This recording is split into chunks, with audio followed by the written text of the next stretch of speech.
السلام عليكم ورحمة الله تعالى وبركاته، متتبعين ديالي الأوفياء، مرحبا بكم مرة أخرى في فيديو جديد على القناة.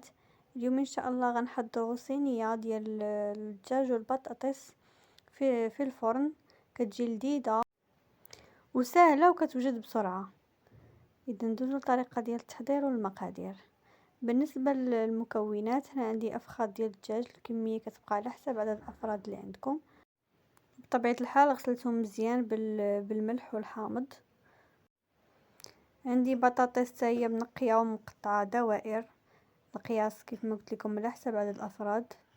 هنايا عندي 2 مطيشات مطحونين، عندي قزبر ومدنوس، عندي العطريه، الفلفل الاسود، الخرقوم، سكينجبير، التحميره والملحه، وواحد 3 ديال الفصوص ديال الثوم. عندي نص كاس مخلط ما بين زيت الزيتون وزيت والقليل ديال الزعتر باش غادي نسمو.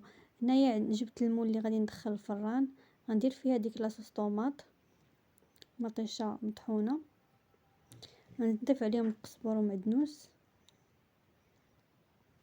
غنزيد عليهم ديك التوابل اللي عندي و3 فصوص ديال الثوم. غادي نضيف عليهم الزيت النباتيه وزيت المائده، داك نصف كاس،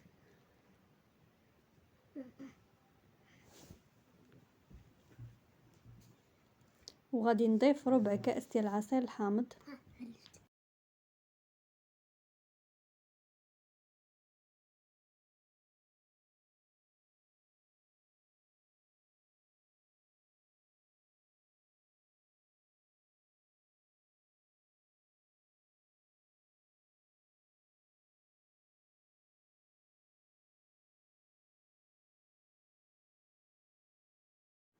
نسيت ما ذكرتش لكم الملح حتى هي راه درتها مع التوابل، ضروري من الملح. صافي هنايا غادي كيف كتشوفوا انا الفخيدات راه حليتهم بالموس باش تدخل معاهم باش يتشربوا هذيك العطريه. صافي دخلتها فيهم هكا مزيان وخليتهم واحد شويه ترقدوا فيها، من بعد غنحيدهم وغندير بلاصتهم البطاطا، وغادي نقادها في داك المول ونخلطها مزيان مع ديك الشرموله.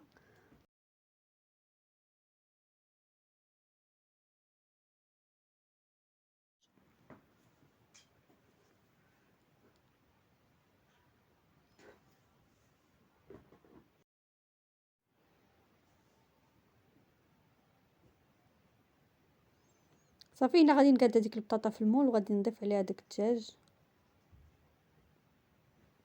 وغادي نقادها ونستفها.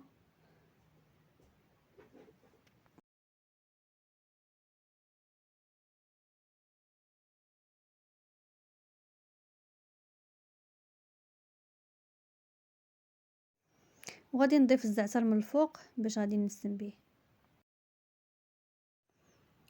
صافي وغادي نغطيها ببابي كويسون، ورق المطبخ، وغادي نخشيها في الفران، نشعل عليها العافيه غير من التحت تكون عافيه متوسطه، ونخليها حتى طيب لينا مزيان، وعاد نشعل عليها من الفوق باش يتحمر لينا الدجاج. وكانت هذه هي الصينيه ديال البطاطا والدجاج اللي حضرت معكم اليوم. كنتمنى انها تنال الاعجاب ديالكم، ونتلاقاو في وصفه جديده ان شاء الله.